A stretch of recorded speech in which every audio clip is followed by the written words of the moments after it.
Hello guys, welcome to our channel. This is 2011 previous paper CTET. Question first, development is a never ending process. This idea is associated with development एक कभी भी ख़त्म ना होने वाली एक process है. सो ये आइडिया आपका किससे एसोसिएट आपको ये बताना है. Principle of integration, principle of interaction, principle of inter relation, principle of continuity. So answer is fourth, principle of continuity. Next, 4 distinct stages of children's intellectual development are identified by. 4 stages जो childrens intellectual development पर based थी, आपको बतानी वो किसने दी थी? Skinner, पियाजे, कॉलबर्ग, इरिक्सन. सो आंसर है सेकंड, पियाजे. Question third, parent should play a dash role in the learning process of young children. Learning process के अंदर पेरेंट्स को कौन सा रोल प्ले करना चाहिए? सिंपेथेटिक, न्यूट्रल, नेगेटिव या फिर प्रोएक्टिव. सो आंसर होगा fourth, proactive. Question fourth, insight theory of learning is promoted by. किसने प्रमोट की थी आपकी insight theory of learning? Jean पियाजे, Vygotsky, gestalt theorist, Pavlov. So answer is third. Question fifth, motivation is the process of learning. Motivation एक ऐसी process है जिसके अंदर make learners think unidirectionally. Learners आपका यूनिडायरेक्शनली थिंक करता है. Second, creates interest for learning among young children's. Third, sharpen the memory of learners. Fourth, differentiate new learning from old learning. So answer होगा option second, create interest for learning process among young learners. Question second, which of the following is not a sign of intelligent young child. Intelligent young child का इनमें से कौन सा sign नहीं है, ये आपको बताना है. इंटेलिजेंट चाइल्ड आपका कौन सा होता है? One who carries on thinking in an abstract manner, one who can adjust oneself in a new environment, one who has the ability to cram long essay very quickly, one who has the ability to communicate fluently and appropriately. So intelligent child जो होगा आपका वो abstract manner में think करेगा, easily environment में adjust हो जाएगा, communication skills अच्छी होंगी उसकी. so जो एक साइन नहीं है वो है आपका option third. so the answer is option third, one who has the ability to cram long essay very quickly. Next, question 7, which is the place where the child's cognitive development is defined in the best way. कौन सी ऐसी जगह है जहाँ पे बच्चा जो है cognitive development को डेवलप करता है? Auditorium, home, playground, school and classroom environment. So हमारा ऑप्शन होगा option fourth, school and classroom environment के अंदर जो cognitive development होगा वो आपका ज़्यादा डेवलप होगा. सो answer is option fourth. Question 8, the stage in which a child begin to think logically about object and events is known as.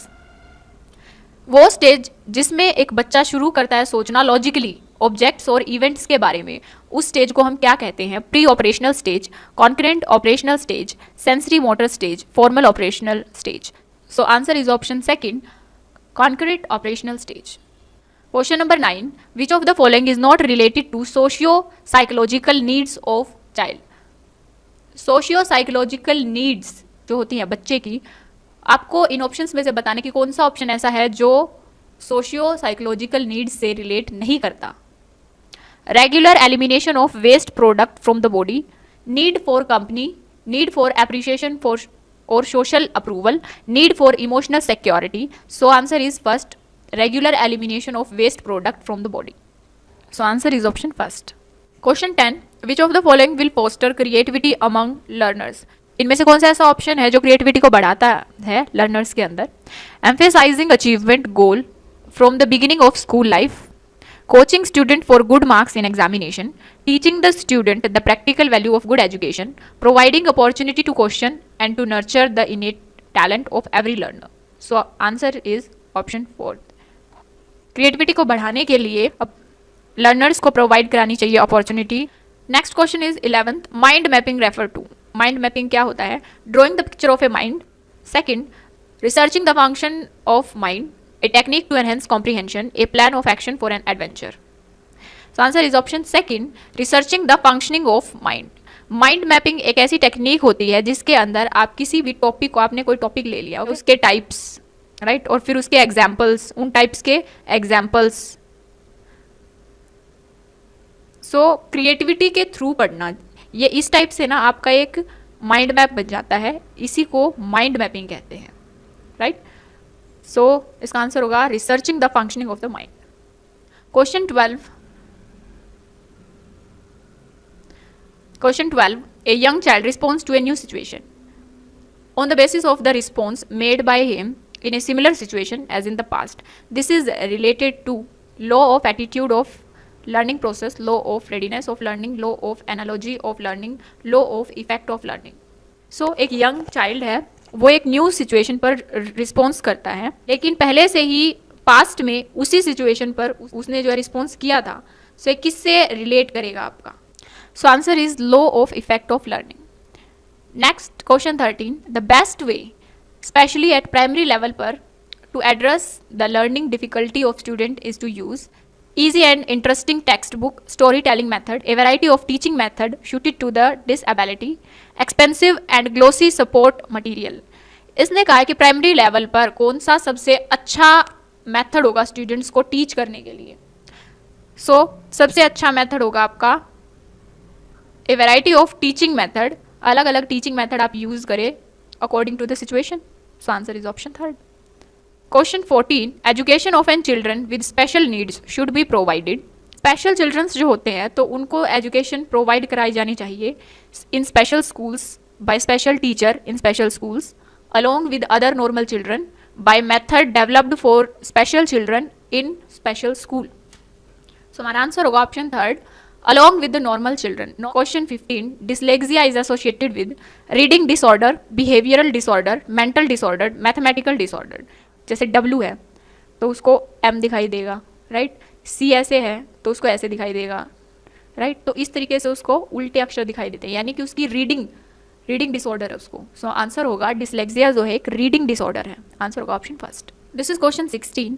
Dash is not considered a sign of being gifted. इसने not बोला है, मतलब gifted बच्चों की क्या पहचान नहीं है? Novelty in expression, curiosity, creative ideas, fighting with others. So answer होगा option fourth, fighting with others. Okay. Question 17. A student of V grade with visual deficiency should be. E grade वाले जो बच्चे होते हैं जिनको विजुअल डेफिशिएंसी होती है, सो उनको कैसे ट्रीट करना चाहिए? Treated normally in the classroom and provided support through audio CD, given special treatment in the classroom, excuse to do a lower level of work, help with his या her routine work by parents and friend. So answer होगा option first, treated normally in the classroom and provided support through audio CDs. So answer is option first. Question 18. Which of the following statement cannot be considered as a feature of the process of learning? इनमें से कौन सी statement है जिसको consider नहीं किया जाता कि ये जो है लर्निंग की प्रोसेस है? ठीक है, लर्निंग की प्रोसेस के अंदर कौन सी ऐसी फीचर्स है, कौन सी ऐसी विशेषताएं हैं जो कंसीडर नहीं कर सकते हम? Learning is goal oriented, unlearning is also a learning process, educational institutions are only place where learning take place. Educational institution ही केवल वो जगह है जहाँ पे लर्निंग की जा सकती है. तो ये गलत है. लर्निंग आपकी कहीं भी की जा सकती है, घर, बाहर, अंदर, ठीक है, कहीं भी. केवल एजुकेशनल इंस्टीट्यूशन के अंदर नहीं की जा सकती. तो नेक्स्ट ऑप्शन देख लेते हैं. Learning is a comprehensive process. तो हमारा जो ऑप्शन होगा वो ऑप्शन थर्ड होगा. ऑप्शन थर्ड हमारा आंसर होगा. Next question 19. Learning can be enriched if. Learning जो है आपकी वो कंप्लीट कब होती है? कब आप उसको संपन्न कह सकते हैं? Teachers use different type of lectures and explanation, due attention is paid to periodic test in the class, situations from the real world are brought into the class in which student interact with each other and the teachers facilitates. More and more teaching aids are used in the class. So obviously option third. जब class के अंदर, जब learning के अंदर आप real world को लाओगे और स्टूडेंट के साथ इंटरेक्ट करोगे, टीचर्स के साथ इंटरेक्ट करोगे, तो उस लर्निंग को आप कंप्लीट लर्निंग कहेंगे. So answer is option third. Next question is 20. To make assessment a useful and interesting process one should be careful about. किस बात का ध्यान रखना चाहिए एक असेसमेंट के अंदर कि ये एक यूजफुल और एक इंटरेस्टिंग प्रोसेस बने आपकी? Using a variety of ways to collect information about the students learning across the scholastics and co scholastic boundaries, using technical language to give feedback, making comparison between different student, labeling student as intelligent or average learners. So answer होगा option first. Question 21. A teacher because of his या her democratic nature, एक teacher है हमारा, उसके democratic nature की वजह से allow student to sit all over the class. Some sit together and discuss or do group reading. Some sit quietly and read themselves. A parent does not like it. Which of the following may be the best way to handle the situation. एक teacher के democratic nature की वजह से वो सभी students को अलो करता है भाई क्लास में आप बैठ जाओ कहीं भी। कुछ बच्चे जो हैं वो इकट्ठे बैठ जाते हैं और डिस्कस करते हैं ग्रुप में, और कुछ जो है चुपचाप बैठ जाते हैं, कुछ खुद ही पढ़ते हैं। तो पेरेंट्स को ये बात अच्छी नहीं लगती, तो आपको बताना है कौन सा बेस्ट वे होगा इस सिचुएशन को हैंडल करने का। Parent should show trust in the teacher and discuss the problem with the teacher. Parent should take away the child from that schools. Parents should complain against the teacher to the principal. Parents should request the principal to change the section of their ward. So answer is option first. Parents को जो है trust दिखाना चाहिए teachers के लिए और discuss करनी चाहिए अपनी प्रॉब्लम्स को टीचर्स के साथ। Okay, so answer is first.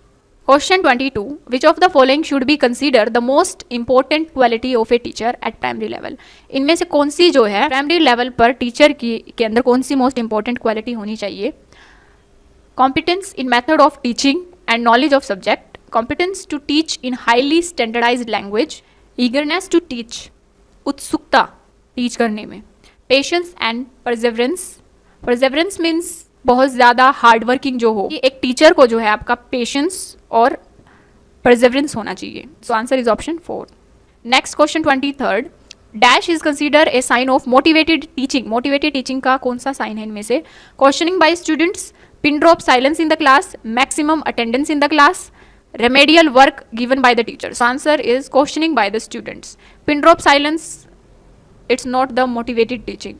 Maximum attendance, it's not. अगर इंटरेस्ट ही नहीं होगा आपका टीचिंग में, then it's all waste. Remedial work given by teacher, it's not the motivated teaching. So questioning by student, it is called motivated teaching. So answer is option first. This is question 24. At lower classes playway method of teaching is based on. Lower classes के अंदर जो playway method होता है teaching के अंदर वो किस पे बेस्ड होता है। Psychological principle of development and growth, sociological principle of teaching, theory of physical education programme, principle of method of teaching. So it is based on first psychological principle of development and growth. Answer is first. Term curriculum in the field of education refer to. Curriculum means evaluation process, text material to be used in the class, method of teaching and the content to be taught, overall program of the school which students experience on a day to day basis. So answer is option 4. Curriculum के अंदर आपका overall programme आता है school के अंदर जो आपको पढ़ाया जाता है डे टू डे बेसिस में। So answer is option 4. Question 26. According to Piaget, at which of the following stage does a child begin to think logically about abstract propositions? पियाजे के अनुसार इनमें से कौन सी स्टेज है एक बच्चे के अंदर आती है जब बच्चा लॉजिकली सोचना जो है स्टार्ट करता है। Sensory motor stage birth 2 year, इसमें तो लॉजिकली सोच ही नहीं सकता बच्चा। Pre operational stage 2 to 7 years, इसमें भी नहीं सोच सकता है। Concrete operational stage 7 to 11 year, formal operational stage. So when a child begin to think logically about abstract proposition that is called formal operational stage 11 year and up. Answer is 4th. Question 27. A teacher should make an attempt to understand the potentialities of her students. Which of the following field is related to the objectives? एक teacher को students की के अंदर जो potential होता है उसको understand करने के लिए कौन कौन सी अटेम्प्ट करनी चाहिए। सो ये जो है कौन सी फील्ड जो है इस ऑब्जेक्ट से रिलेट करती है आपकी। Media psychology, educational psychology, educational sociology, social philosophy. एक बच्चे के अंदर क्या पोटेंशियल है एक टीचर जो है एजुकेशनल साइकोलॉजी के थ्रू पता कर सकता है। सो आंसर होगा option 2nd. Next question 28. Kritika who does not talk much at home talks a lot at school, it show that. Kritika जो घर पे ज़्यादा बात नहीं करती लेकिन स्कूल में बहुत बातें करती है, तो ये क्या दिखाता है। First, she does not like her home at all. Her thoughts get acknowledged at schools. The school provide opportunity to children to talk a lot. Teachers demand that children should talk a lot at school. So answer is option 2nd. Her thoughts get acknowledged at school. यानी कि जो उसके thoughts है उसके विचारों को school के अंदर स्वीकार किया जाता है, उसको समझा जाता है कि हाँ ये क्या कहना चाहती है। Okay, so answer is option 2nd. Question 29. Children actively construct their understanding of the world is a statement attributed to Kohlberg, Skinner, Piaget, Pavlov. So answer is Piaget. Question 30. In which of the following stages do children become active member of their peer group? So first early childhood, second childhood, third adolescence, fourth adulthood. So answer is third adolescence. So answer is option third adolescence. किशोरावस्था के अंदर ये एक ऐसी stage है जहाँ पे बच्चे जो है पीयर्स ग्रुप में रहना पसंद करते हैं. सो आंसर इज अडोलेसेंस.